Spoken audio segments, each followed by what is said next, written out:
81वें परिषद की चर्चा कर रहे हैं, जहाँ पर कि श्री रामकृष्ण देव अपने कमरे में बैठे हैं, दक्षिणेश्वर के उस पूर्व परिचित कमरे में, और 25 मई 1884 का समय है, रविवार है।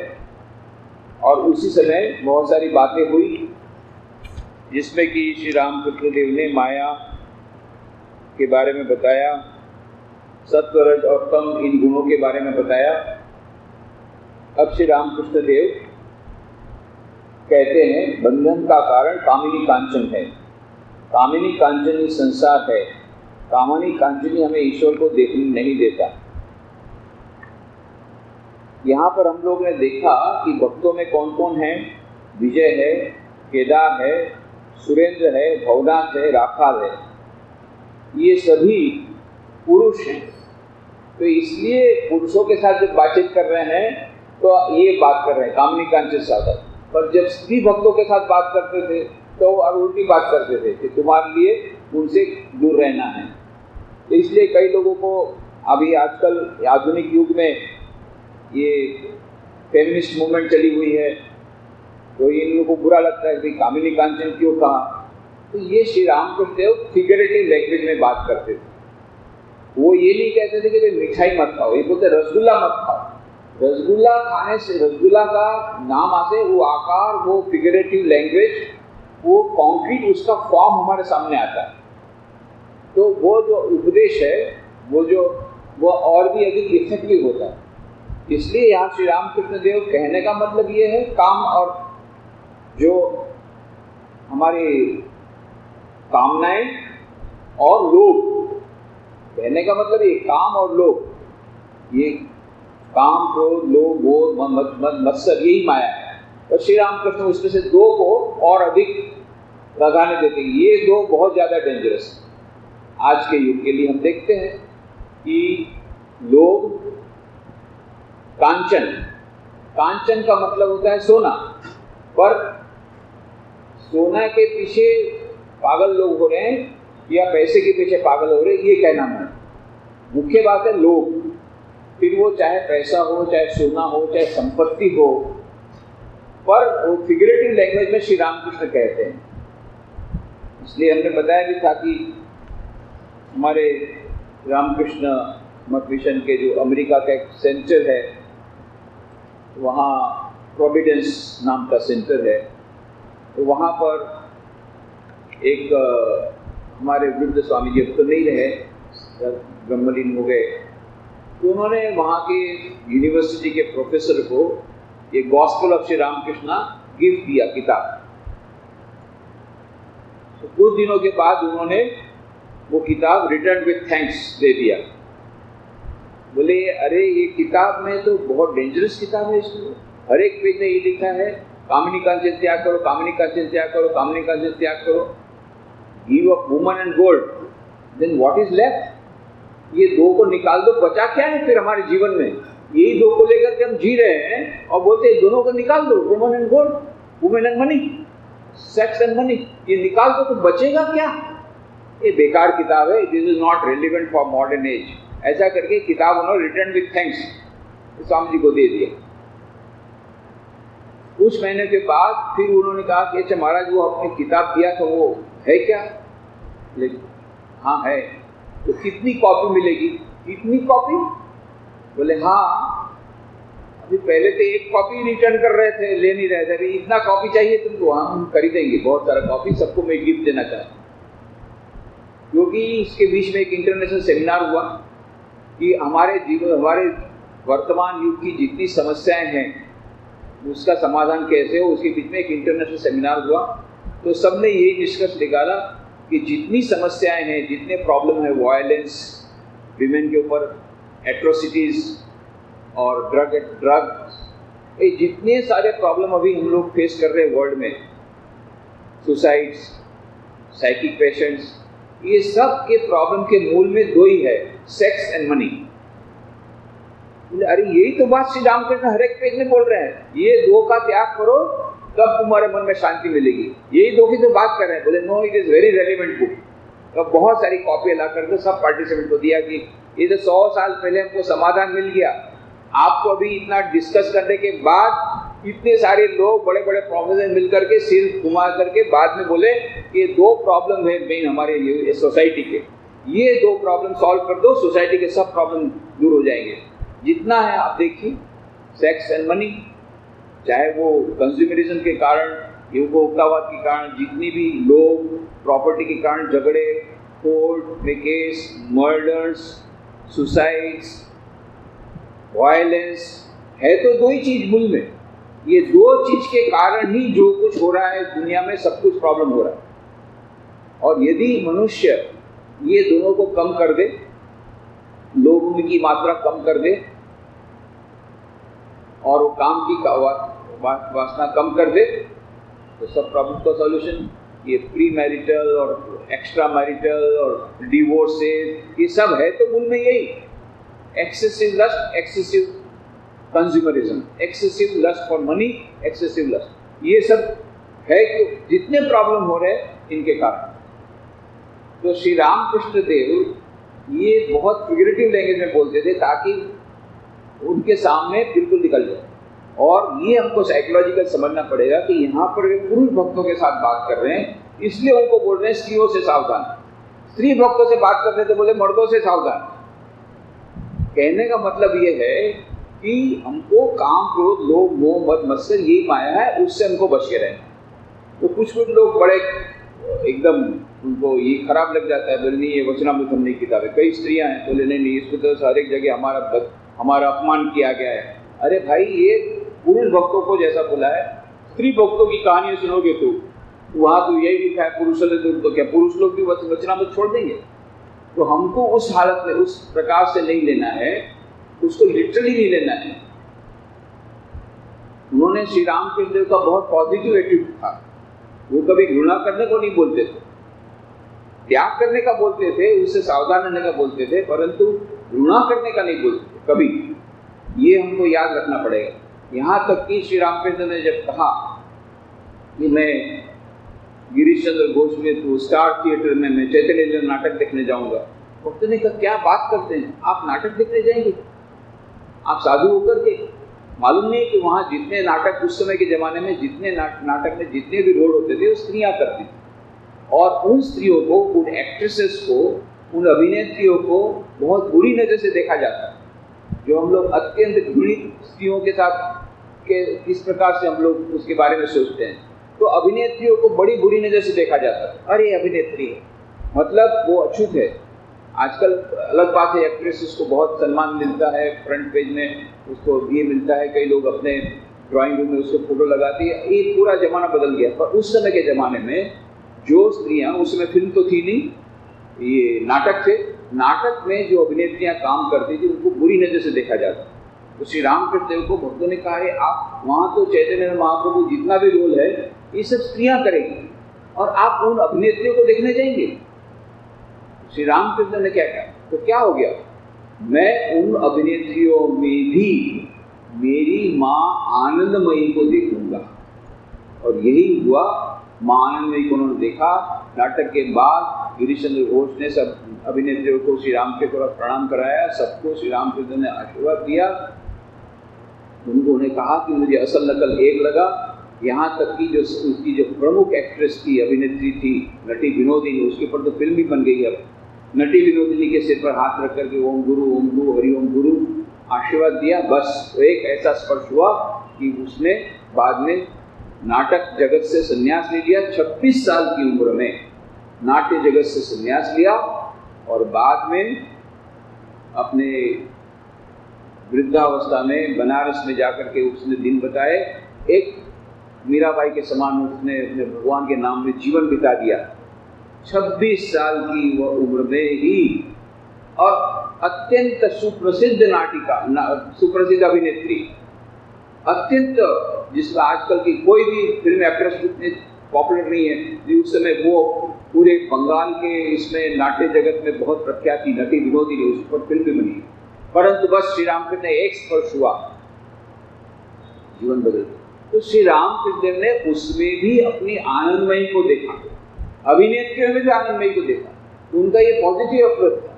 और उन्होंने स्वामी तुरानंद जी महाराज ने दूसरे उनके सन्यासी सुनकारे मैं तो स्त्रियों को देख नहीं सकता, उनसे मैं घृणा करता हूँ। श्री रामकृष्ण ने खबरदार ऐसा बात मत करना और गिर जाएगा। उनने जगदम्बा को देखने का प्रयत्न किया, उसमें आनंदमयी को देखने का प्रयत्न किया। तो कहने का मतलब यह, जो लोग केवल सेंटेंस वाक्य पढ़ करके ऐसा बोलते हैं कि नहीं नहीं ये तो कामिनी कांचन त्याग, ये कामिनी कांचन त्याग, ये तो श्री रामकृष्ण स्त्रियों से घृणा करते थे, ये तो नेगेटिव की बात है, ऐसा नहीं है। उनका जीवन चरित्र हमें देखना पड़ेगा। तो यहाँ क्यों ऐसा बोल रहे हैं? क्योंकि जितने भक्त हैं सब पुरुष हैं और इनको माया से उनको बचाना है। अब ये हमें को याद रखना पड़ेगा, श्री रामकृष्ण अवतार वरिष्ठ, अवतारों में सर्वश्रेष्ठ, इस युग में आए थे किस लिए? स्वामी विवेकानंद ने संध्या आरती में जो लिखा है उसको याद कीजिए। खंडन भवबंधन जगवंदन वंदी तुम्हाय, भवबंधन खंडन करने आए थे। तो श्री रामकृष्ण देव कुछ बात में ऐसा मीठा मीठा कुछ बोल करके हम लोग को भुला में डालना नहीं चाहते, जो है परिष्कार बोल देते एकदम साफ, ये है भाई, तुमको यदि मुक्ति चाहिए तो ये माया का त्याग करना पड़ेगा। हमको लगता है कि ये बहुत ज़्यादा जागती हो जाती है, अत्याचार हो रहा है, श्री राम कृष्ण अत्याचार कर रहे हैं हम पर, नहीं, उनका प्रेम इतना अधिक है कि वो भले हम उनको कितना भी बुरा कहें उसके उनको आता जाता नहीं है। उनको तो यही है कि हमारा कल्याण हो। इसलिए यहाँ पर श्री रामकृष्ण कहते बंधन का कारण कामिनी कांचन है, कामिनी कांचनी संसार है, कामिनी कांचनी हमें ईश्वर को देखने नहीं देता। मतलब कि काम को लोभ मोह और मत्सर, ये जो हमारे भीतर में जो कुभावना है, इनके कारण हमको ईश्वर का दर्शन नहीं होता। यह कहकर श्री रामकृष्ण ने अंगोछे से मुख छिपा लिया, फिर कहा, क्या अब तुम लोग मुझे देख रहे हो? यही आवरण है, यह कामिनी कांचन का आवरण दूर हुआ नहीं कि चिदानंद मिले। तो कई लोग कहते हैं कि ईश्वर कहाँ है? तो श्री राम कहते हैं हमारे ईश्वर हमारे हृदय में है, हमारे अंतर में है, पर हमको तो दिखते नहीं, तो हम कैसे विश्वास करेंगे? और श्री रामकृष्ण तब यही किया, अंगोछा लिया, तो चादर से अपना सिर ढक दिया, मुंह ढक दिया, और मुझे देख सकते हो? नहीं। तो क्या मतलब मैं नहीं हूँ? वो तो सही, तो क्यों नहीं देख सकते? बीच में पर्दा आ गया, बस यही बात। ये अज्ञान का पर्दा, अज्ञान जो हो रहा है, वो अज्ञान जो भ्रम हो रहा है, आसक्ति का पर्दा, अज्ञान का पर्दा, भ्रम का पर्दा दूर करो, तुरंत ईश्वर के दर्शन हो जाएंगे। इसलिए कवि ने कहा था, घूंघट का पट खोल रे तो हे पिया मिलेंगे, कटु को वचन मत बोल रे तो हे पिया मिलेंगे। यही बात श्री रामकृष्ण यहाँ पर कह रहे हैं। देखो ना, जिसने स्त्री का सुख छोड़ा उसने संसार का सुख छोड़ा। ईश्वर उसके बहुत निकट हैं। कोई भक्त बैठे, कोई खड़े खड़े ये सब बात सुन रहे हैं। श्री रामकृष्ण केदार विजय आदि से स्त्री का सुख जिसने छोड़ा, केदार विजय को विशेष करके बोल रहे हैं, क्योंकि ये गुरु हैं, ये आध्यात्मिक गुरु हैं, इसलिए उनको विशेष करके बोल रहे हैं। स्त्री का सुख जिसने छोड़ा उसने संसार का सुख छोड़ा। ये कामिनी कांचनी आवरण है। तुम्हारी इतनी बड़ी बड़ी मूछें हैं तो भी तुम लोग उसी में हो। मन विचार करके देखो। श्री रामकृष्ण देव सबके सामने विजय को बोल रहे हैं। विजय कृष्ण गोस्वामी इतने बड़े ब्राह्मण समाज के नेता सबके सामने उसको ऐसा बोल रहे हैं। श्री रामकृष्ण कुछ भी उनको आता जाता नहीं, कौन क्या बोलेगा कुछ नहीं। बोले देखो सामने ही बोल रहे हैं, तुम्हारी इतनी बड़ी बड़ी मूछें हैं, फिर भी हो तो तुम इसी में ना, तो स्वीकार करते हैं, हाँ जी हाँ ये सब सच है। केदार चुप है। श्री रामकृष्ण फिर कहने लगे, सभी को देखता हूँ स्त्रियों के वशीभूत है।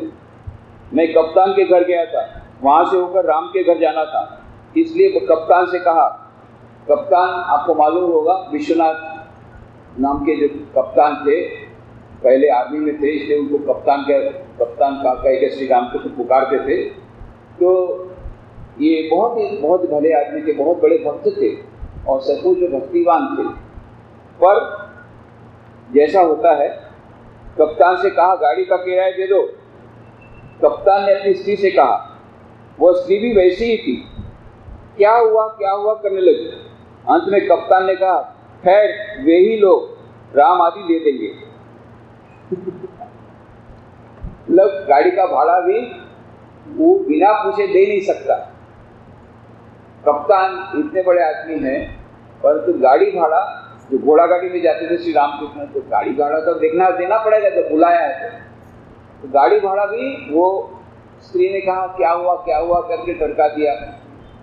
थोड़ा कंजूस थे दोनों पति पत्नी, पर श्री राम और कप्तान को बिना पत्नी के पूछे गाड़ी भाड़ा तो नहीं दे सकता, ये श्री राम से कहना चाहते हैं कि कितने वर्ष में हो जाते हैं।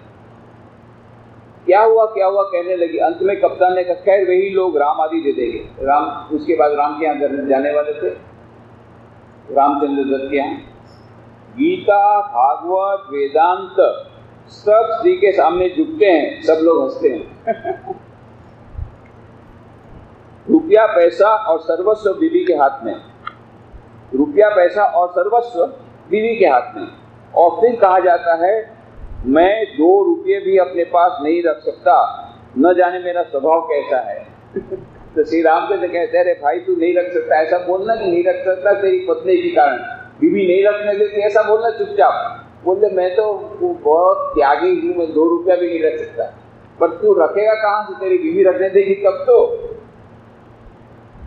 बड़े बाबू के हाथ में बहुत से काम हैं, परंतु वे किसी को देते नहीं। एक ने कहा गुलाब जान के पास जाकर सिफारिश कराओ तो काम हो जाएगा। गुलाब जान बड़े बाबू की रखेल है और काम हो जाता है। श्री राम के इसके पहले भी कहते हैं कि बड़े बाबू को रोज जाते हैं, बोले नहीं नौकरी नहीं है। तब किसी ने कहा तू कितना भी चक्कर मारेगा तेरा काम होने वाला नहीं है, बेचारा गरीब था, तेरा काम होने वाला है, तू जा गुलाबी के तौर, गुलाबी को पकड़। गुलाबी मने उसकी रखेल, तो बड़े बाबू की रखेल उसके पास गया। आप रखेल समझते हैं कि वो तो कितनी निम्न कोटि की रहती है, फिर भी उसके पास गया और कहा माँ क्या करूँ, मेरी नौकरी नहीं है, बच्चे बीवी बच्चे सब मर जाएंगे बिना खाए पिए, कितने दिनों से नौकरी नहीं है, तो कौन नौकरी कौन। ये बड़े बाबू जो हैं, बड़े बाबू वो उनके पास मैं रोज जाता हूँ, पर बोलते नहीं नौकरी खाली जगह नहीं बोलते हैं, मेरा क्या होगा माँ, तुम नहीं बचाओगे तो मेरा कुछ नहीं होगा।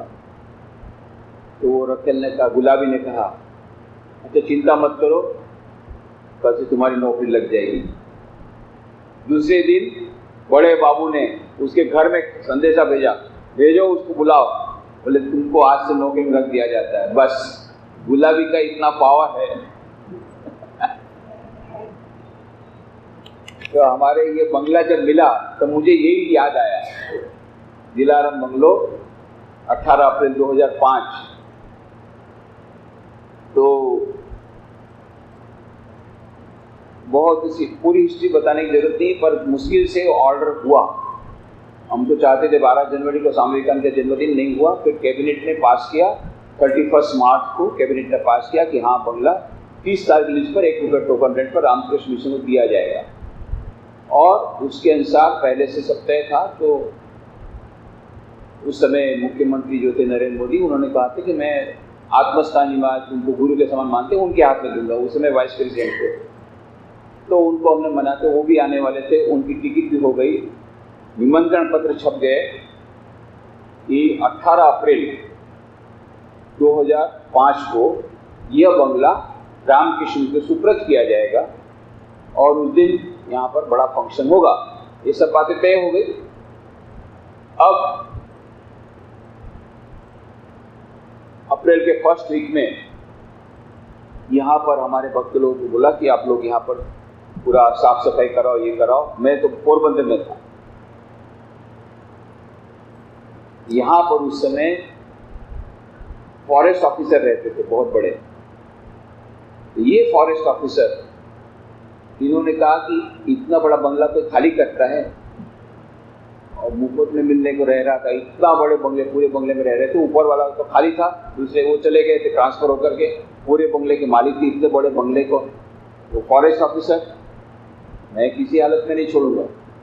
और फिर उन्होंने क्या किया, सेंट्रल गवर्नमेंट दिल्ली को लिखा, इस प्रकार से नियम के विरुद्ध हमको 15 दिन में खाली करने को बोल रहे हैं, नोटिस देना पड़ेगा 3 महीने का, तब हम खाली करेंगे नियम के अनुसार। उसके पहले हम इसको खाली नहीं करेंगे, उसके पहले हमको इससे अच्छा वाला बंगला मिलेगा तब हम खाली करेंगे। 3 महीने की नोटिस देना पड़ेगा कि बिना नोटिस के ये सब काम हो रहा है और ये इलीगल सब काम हो रहा है, इस पर तुरंत रोक लगाई जाए। और तुरंत वहाँ से वो दिल्ली में उनके पहचान वाले, दिल्ली में तो गवर्नमेंट दूसरी थी, उन्होंने तुरंत गुजरात गवर्नमेंट को लिखा। गुजरात गवर्नमेंट ने सीएम के ऑफिस से हमको आया कि 18 अप्रैल को फंक्शन नहीं होगा, हम लोग इसमें सब में पेपरबाजी हो जाएगी, पेपर में सब आएगा, उस समय ऑलरेडी बहुत सारा चल रहा था, हम रिस्क लेना नहीं चाहते हैं, इसलिए अभी के लिए उसको पोस्टपोन कर दो फंक्शन को, बाद में हम आपको बंगला देंगे। अरे तब उस समय तक में तो निमंत्रण पत्र छप गया है, उधर टिकट हो गई है, और वाइस प्रेसिडेंट महाराज तो 2 साल से बोल रहे थे कब होगा कब होगा कब होगा। जब उनको बताया तो एकदम इतने बड़े प्रसन्न हुए थे कि हाँ मैं 18 अप्रैल को आऊँगा। यदि उनको बोला जाता कि 18 अप्रैल को नहीं होगा तो शायद जिंदा ही नहीं छोड़ते, इतना अधिक गुस्सा हो जाते। क्या किया जाए, बहुत तकलीफ। उस समय इतनी चिंता में है, क्या करें। पोस्टपोन नहीं, सीएम के ऑफिस से आ गया, बंगला आपको सुपुर्द नहीं किया जाएगा 18 अप्रैल 2005 को। इधर ये टिकट तैयार हो गई है, टिकट दे दिया है, वाइस प्रेसिडेंट महाराज आत्मस्थानी महाराज को बता दिया है कि बंगला हमको 18 को पर मिल रहा है रामनवमी के दिन, सब कुछ तैयारी हो गई है। अब किस मुंह से मैं बोलूं कि नहीं ये बंगला नहीं मिलेगा, पोस्टपोन होगा, बाद में होगा, बोलने की हिम्मत नहीं चल रही। बहुत कठिन परिस्थिति। उस समय मुझे ये वचनामृत के शब्द याद आए रामचंद्र के, गुलाबी को पकड़। बस ये मेरे को ध्यान में ये शब्द है, गुलाबी को पकड़। फिर उसके बाद में उनकी ये जो फॉरेस्ट ऑफिसर थे बहुत ही रफ आदमी थे, इतनी गाली देते थे। वो कलेक्टर आया तो कलेक्टर को इतनी गाली दी कि कलेक्टर बेचारा भगा, बोले ये मेरे से नहीं होगा। कलेक्टर ने भी हार मान ली। उसके बाद मुझे कहा कि नहीं, 18 अप्रैल को हम बंगला नहीं ले सकते। बहुत ही रफ लैंग्वेज वाला बोलने वाला है, IAS ऑफिसर, पर बोलता इतनी खराब लैंग्वेज है। कलेक्टर ने खुद ने कहा हम नहीं जाएंगे उसके पास, अब नहीं होगा, ये 18 अप्रैल को उद्घाटन नहीं होगा। कलेक्टर ने भी हार स्वीकार कर ली, यहाँ जितने डिवोटी सबने हार स्वीकार कर ली, नहीं होगा। उस समय मुझे ये लगा कि नहीं, गुलाबी को पकड़ना चाहिए। तब जाकर के डायरेक्टली मैंने फोन किया उसकी वाइफ को। उसकी वाइफ को मैं एक बार मिला हुआ था, वेरी डिग्निफाइड लेडी, बहुत अच्छी लोग। तो उसको मैंने डायरेक्ट फोन किया। जब कलेक्टर ने भी ये मान लिया, हार मान ली, यहाँ के सब डिवोटी ने कहा नहीं होगा। अब हिम्मत नहीं है मेरी कि बेलूमठ में बोलूँ आत्मस्थानी महाराज को कि ये नहीं होगा। तो उसकी वाइफ को फोन किया कि देखो इस प्रकार से आप बंगला हमको मिल रहा है, सब कुछ हो है, हमारी सब तैयारी हो चुकी है, तो आप उसको यदि आप खाली कर देते हैं, आप अपने हस्बैंड को थोड़ा मनाइए, ऐसा भी करके तो हमारा काम निकल जाएगा, आप इतिहास में अमर हो जाएगी और पूरा इतिहास आपको हमेशा याद रखेगा। दुनिया के सभी डिवोटीज आप लोग को याद करेंगे, आप पूरा हो जाए। बहुत चढ़ाया उसको। तो उसने कहा नहीं, हम लोग नहीं छोड़ सकते, मेरी लड़की बोर्ड की एग्ज़ाम है, उसकी 12th की बोर्ड की एग्ज़ाम है, उसी समय हम लोग यदि शिफ्ट करते हैं इस बीच में, वो इस अप्रैल में परीक्षा थी, तो उसकी परीक्षा में ये हो जाएगा। मैंने कहा बिल्कुल चिंता मत करो, मैंने इतने स्टूडेंट के पास जाकर के कैसे परीक्षा में अच्छे नंबर लाए, उसकी टेक्निक सब मेरे को मालूम है, उसको सब मैं टेक्निक दे दूंगा, बहुत परीक्षा में अच्छे नंबर आएंगे, आपको मैं गारंटी देता हूँ, उसकी चिंता मत कीजिए। पर आप कैसे भी करके अपने हस्बैंड को समझा दीजिए कि 18 अप्रैल के पहले ये बंगला आपको सौंप देना है, बस इतना काम हमारा कर दीजिए। बहुत बोलने के बाद उसकी लड़की को भी बोला आप बिल्कुल चिंता मत कीजिए, बहुत अच्छा परसेंटेज मिलेगा। ये कर पूरा करने के बाद फिर उसकी पत्नी ने उसके हस्बैंड को मनाया, बहुत सारी कंडीशन लगाई, दूसरा बंगला मिलना चाहिए, तुरंत उन लोगों को सरकार को बोल के दूसरा बंगला दिलवाया। दूसरे बंगला में बोला कि नहीं उसमें बाउंड्री वॉल नहीं है, तो हमारे अपने खर्चे से बाउंड्री वॉल दिलवाई। बोले ये किचन में ऐसा है तो वो किचन हमने कराया अपने खर्चे से, जैसा जैसा बोला सब कर दिया। उसके बाद में 16 तारीख को वो लोग 16 तारीख को दोपहर को 1 बजे उनका कुत्ता नीचे रहता था, वो लास्ट प्राणी था यहाँ से जाने के लिए। 16 तारीख को दोपहर को हमको 1 बजे इसका पोजीशन मिला। 300 लोगों को काम में लगा करके डे एंड नाइट करके ये सिंहासन 18 अप्रैल को सब लोग बोल रहे थे कि कैसे होगा, 16 तारीख को आकर के इतना गंदा पड़ा हुआ था यहाँ पर, तो कितना सालों का गंदा, नीचे भी गंदा, ऊपर में तो बहुत, ये रूम तो बहुत ही गंदा, क्योंकि वो 3-4 साल महीने से था ही नहीं को वहाँ पर, है ना। ये सब 300 लोगों को मिल करके साफ सफाई करके 18 तारीख को सुबह सब लोग देखे थे एकदम इसी प्रकार की अवस्था, और यज्ञ चल रहा है और ये चल रहा है। किसी को पता नहीं कि उसके दिल पे कितना कितना ड्रामा हो गया। पर ये श्री रामकृष्ण की बात ये बराबर काम कर गई। श्री रामकृष्ण कहते हैं बड़े बाबू के हाथ में बहुत से काम है, परंतु वे किसी को देते नहीं। एक ने कहा गुलाब जान के पास जाकर सिफारिश कराओ तो काम हो जाएगा। गुलाब जान बड़े बाबू के रखे लिए, यहाँ पर उसकी पत्नी को पकड़ा। पुरुषों में ये समझ नहीं रह गई कि देखे कि वे स्त्रियों के कारण कितना उतर गए हैं। किले में जब गाड़ी पर सवार होकर पहुंचा तब जान पड़ा कि मैं साधारण रास्ते से होकर आया। वहां पहुंचने पर देखा तो 4 मंजिल नीचे चला गया। रास्ता ढालू था, इसलिए पता नहीं पड़ा। जिसे भूत पकड़ता है वो नहीं समझ सकता है कि उसे भूत लगा है, वो सोचता है कि मैं बिल्कुल ठीक हूँ। विजय हंसते हुए बोलते हैं कोई ओझा मिल गया तो वह उतार देता है। कहने का मतलब श्री रामकृष्ण ओझा है, पर श्री रामकृष्ण ने इसका विशेष उत्तर नहीं दिया, केवल कहा वह ईश्वर की इच्छा है। वे फिर स्त्रियों के संबंध में कहने लगे। श्री रामकृष्ण जिससे पूछता हूँ वही कहता है जी हाँ मेरी स्त्री अच्छी है, किसी की स्त्री भी खराब नहीं निकली। सब हंसते हैं। जो लोग कामिनी कांचन लेकर रहते हैं वे नशे में कुछ समझ नहीं पाते। जो लोग शतरंज खेलते हैं वे बहुत समय तक नहीं समझते कि कौन सी चाल ठीक होगी, परंतु जो लोग अलग से देखते हैं वे बहुत कुछ समझते हैं। कहने का मतलब श्री रामकृष्ण देव अलग से हैं, इसलिए समझ पा रहे हैं चाल कैसी है कैसी नहीं। और जो लोग खुद शतरंज खेल रहे हैं वो नहीं देख सकते। जो लोग खुद संसार में हैं वो वो समझ नहीं सकते कि वो संसार में कितने डूब गए हैं या कितने उतर गए हैं या कितने आसक्त हो गए, वो नहीं समझ सकते। स्त्री माया रूपिणी है। नारद राम की स्तुति करते हुए कहने लगे हे राम जितने पुरुष हैं सब तुम्हारे अंश हुए हैं, जितनी स्त्रियां हैं वे सब माया रूपिणी सीता के अंश हुई है।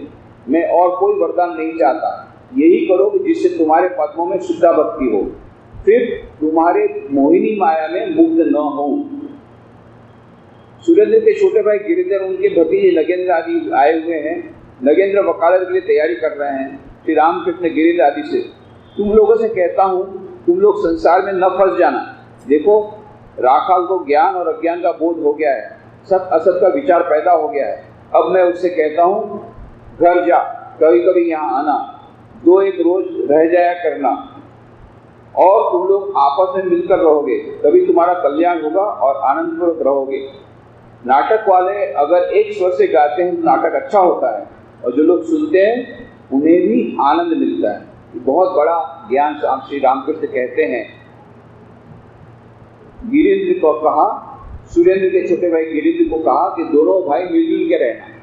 उदाहरण कितना अच्छा है। ये नाटक में जो लोग सुर करते हैं एक दूसरे सुर में गाए, दूसरा दूसरे सुर में जाए, बेसुरा हो जाता है, किसी को मजा नहीं आता। सब लोग जितने हैं एक ही सुर में जब गाते हैं तब नाटक का मजा आता है। उसी प्रकार से दोनों भाई तुम लोग आपस में मिलजुल के रहना, तब संसार का तुमको वह आनंद मिलेगा, और तुम लोग आपस में मिलकर रहोगे तभी तुम्हारा कल्याण होगा और आनंद पूर्वक रहोगे। नाटक वाले अगर एक स्वर से गाते हैं तो नाटक अच्छा होता है, और जो लोग सुनते हैं उन्हें भी आनंद मिलता है। ईश्वर पर अधिक मन रखकर और संसार में थोड़ा मन लगाकर संसार का काम करना। साधुओं को 12 आने मन ईश्वर पर रहता है, 4 आने दूसरों कामों में लगाते हैं। साधु ईश्वर की ही कथा पर अधिक ध्यान रखते हैं। सांप की पूंछ पर पैर रखने से फिर रक्षा नहीं, शायद पूंछ में उसे अधिक चोट लगती है। श्री रामकृष्ण जाऊतले की ओर जाते समय सीटी के गोपाल से छाते के बारे में कह गए हैं। गोपाल ने मास्टर से कहा वे कह गए हैं अपना छाता कमरे में रख देना। पंचवटी में कीर्तन का आयोजन होने लगा। श्री रामकृष्ण आकर बैठे, सहचरी गा रही है, भक्तगण चारों ओर बैठे हैं, कोई कोई खड़े भी हैं। कल शनिवार अमावस्या थी, जेठ का महीना है। आज ही से लेख दिखलाई देने लगे। एकाएक आंधी भी चल पड़ी। श्री रामकृष्ण भक्तों के साथ अपने कमरे में चले आए। निश्चय हुआ कि कीर्तन उसी कमरे में होगा। श्री राम के स्थिति के गोपाल से क्यों जी छाता ले आए हो? गोपाल जी नहीं, गाना सुनते ही सुनते भूल गया। छाता पंचवटी में पड़ा हुआ है, गोपाल जल्दी से लेने के लिए चले गए। श्री रामकृष्ण कहते हैं मैं इतना लापरवाह हूँ तो हूँ, लापरवाह तो हूँ, फिर भी इस दर्जे को अभी तक नहीं पहुँचा। पर एक्चुअली श्री रामकृष्ण कभी लापरवाह नहीं थे। समाधि अवस्था में जाते तो संसार की कोई बात का ज्ञान नहीं रहता था, फिर भी इतनी यदि कोई बात भी जो कुछ काम करते थे एकदम परफेक्शन के साथ करते, कभी कोई चीज़ भूलते नहीं थे, जो चीज़ जहाँ रखनी वहीं पर रहते थे, बहुत सिस्टमेटिक थे, एकदम सिस्टमेटिक, मेथडिकल, परफेक्शनिस्ट थे। तो और ये इस प्रकार का कोई भूल जाना, पूरे जगत से बाहर उनका चला गया है मन, जगत की कोई वस्तु में उनको कोई भान नहीं है। तो जब लौट के आए संसार में तो पूरी पूरी जागृति है। तो श्री रामकृष्ण ये पसंद नहीं करते थे कोई बात कोई भूल जाए। मैं इतना लापरवाह हूँ फिर भी इस दर्जे को भी नहीं पहुँचा। राखाल ने एक जगह निमंत्रण की बात पर 13 तारीख को कर दिया 11 तारीख, तो ये भी पसंद नहीं करते थे, मजाक करते हंसते हुए कहते हैं राखाल ने निमंत्रण 13 तारीख के बदले 11 तारीख बोल दिया। बोले 13 और 11 में ज़्यादा फर्क नहीं है, एक का तो फर्क दो। अरे भाई वो लोग 11 तारीख को सब लोग जाएंगे, देखेंगे कुछ नहीं खाने को, तब क्या होगा? ये हम लोग नहीं सोचते हैं कि छोटी सी भूल दूसरे किसी के लिए कितनी महत्व की कितनी तकलीफदायक हो जाती है। और गोपाल आखिर गोओं के पाल ही तो है सब हंसते हैं, नाम ही है गोपाल, तो इसलिए बोले उसका हंसते पहले गोपाल, उसमें नाम ही गोपाल है, गोवा का पाल है। वही जो एक सुनारों की कहानी है, एक कहता है केशव, दूसरा कहता है गोपाल, तीसरा कहता है हरि, चौथा कहता है हर, उसमें उस गोपाल का अर्थ है गोवा का पाल। सब लोग हंसते हैं। सुरेंद्र गोपाल को लक्ष्य करके हंसते हुए कह रहे हैं कान्हा कहाँ है? गोपाल को मजा करके कह रहे हैं। ये कहानी हमने बहुत बार सुनी है, सुनारों की कहानी। एक बोलता है केशव केशव, दूसरा बोलता है, एक बोलता है कि केशव केशव, दूसरा बोलता है हरि हरि, और तीसरा बोलता है हर हर, और दूसरा बोलता है गोपाल। तो 4 सेल्समैन ये राम हरे कृष्ण हरे राम की चादर ओढ़ करके खड़े हैं सेल्समैन लाइन से, और सब लोग सोचते हैं कि ये सोने की चांदी की दुकान है, सभी लोग भगवान का नाम ले रहे हैं। एक लग केशव केशव, दूसरा बोलता है गोपाल गोपाल, तीसरा बोलता है हरि हरि, चौथा बोलता है हर हर, सभी लोग भगवान का नाम ले रहे हैं। सोचते हैं कि ये तो बड़ा धार्मिक आदमी, तो हमको ठगेगा नहीं। पर वो लोग जानते नहीं श्री राम कृष्ण ये सब कोड लैंग्वेज है। जैसे ही पहले आदमी कहा केशव केशव माने कैसे हैं, दूसरा बोलता है गोपाल गोपाल, एकदम गोपाल जैसा भोला है, भोला भाला, भोड़ो भट्ट से भोला भाला है, गोपाल जैसा है। तीसरा बोलता है हरि हरि, तब उसके गहरे सब हरण कर लूँ, हर हर एकदम हरण कर लो, कोई चिंता की बात नहीं, एकदम गोपाल है। और सब लोग हरण कर लेते थे और ये उसको इस प्रकार से उनको धोखा देते थे। तो इसलिए श्री राम कहते हैं बाहर के उससे तुम भक्त बनो पर बेवकूफ मत बनो। भक्त हो भी तो हो भी, बोका हो भी क्या नो, भक्त बनो, मूर्ख मत बनो। बाहर से किसी ने लगा दिया हरे कृष्ण चादर, तुम समझते धार्मिक है, अरे ये तो सब दूसरों को चलने के लिए है। ये तो भीतर में सब बाहर से नाम दे रहे हैं केशव केशव, गोपाल गोपाल, हरि हरि हर हर, सचमुच में तो ये गहना हरण करना चाहते हैं, हर हर का नाम नहीं ले रहे हैं। तो इसलिए हमको सावधान रहना चाहिए कि आजकल धर्म के नाम पर जितना हो रहा है, सबसे ज़्यादा जितनी बाकी सब मार्केट में मंदी है, सबसे ज़्यादा तेजी कोई मार्केट में तो धर्म के मार्केट में। और इतने सारे वो उनके टीवी में चैनल में उनके एडवर्टीजमेंट आते हैं, ये है वो है, इंस्टेंट समाधि 500 रुपये में, 1000 रुपये में, इतना सारा बहुत सारी चीज़ें। धर्म के नाम पर अभी जो धंधा चल रहा है, बिजनेस एकदम फ्लोरिशिंग बिजनेस, क्यों चल रहा है? क्योंकि ये सभी बेवकूफ़ हैं, भक्त जितने सब बेवकूफ़ हैं, और ये लोग जानते हैं बेवकूफ़ कैसे बनाना, और ये बेवकूफ़ बनना चाहते हैं। तो हम लोग कौन करें, बीच में कैसे आ सकते? इतनी छोटी सी बुद्धि नहीं रख सकते कि भाई जिस भगवान की प्राप्ति के लिए हजारों साल लोग तपस्या करते हैं, केवल 500 रुपये में आपको इंस्टेंट समाधि मिल जाएगी और माँ काली का दर्शन हो जाएगा। एक ने कहा कि मुझे 500 रुपये दो, तुझे माँ काली का दर्शन तुझे करा दूंगा। तो बहुत अच्छा है यार कि ये सारी जिंदगी राम के रोते रोते गए और तब उनको दर्शन हुआ, ये 500 रुपये में हमको दर्शन हो जाएगा, तो ठीक है दे दिया उसे। पहले एडवांस देना पड़ेगा। हाँ एडवांस, पहले ये मंत्र का जाप करना, रात को 12 बजे तुझे माँ काली आके दर्शन देगी। बस वो मंत्र जाप किया रात को 12 बजे माँ काली हाजिर और 4 हाथ वाली, और इस प्रकार से दर्शन दिया। तो एकदम ये तो भक्त बोला, अरे वाह रे वाह, 500 रुपये में दर्शन हो गया, बहुत अच्छा। एकदम चरणों में लौट गया, माँ माँ माँ माँ माँ माँ तुम्हें दर्शन दिया, मुझ पर बहुत कृपा की। पर एक प्रश्न पूछना चाहता हूँ माँ, मैंने सुना है कि जब आपका दर्शन होता है तो अंदर में तो बहुत सारा आनंद होता है, तो आनंद तो मुझे क्यों नहीं हो रहा है माँ? तो एक पुरुष स्वर सुनाई दिया, ये सब मैं नहीं जानता हूँ, मुझे तो 200 रुपये मिले इसलिए खड़ा हूँ। तो 500 रुपये में दर्शन ऐसे ही मिलेगा आपको, 5000 रुपये में इंस्टेंट समाधि ऐसे मिलेगी। पर ये धर्म के नाम पर व्यापार। तो श्री रामकृष्ण ये पसंद नहीं करते थे कि भक्त बनो पर बेवकूफ मत बनो। तो इसके आगे की चर्चा हम लोग अगले रविवार को करेंगे। आज ही समाप्त करें। ओम शांति शांति शांति।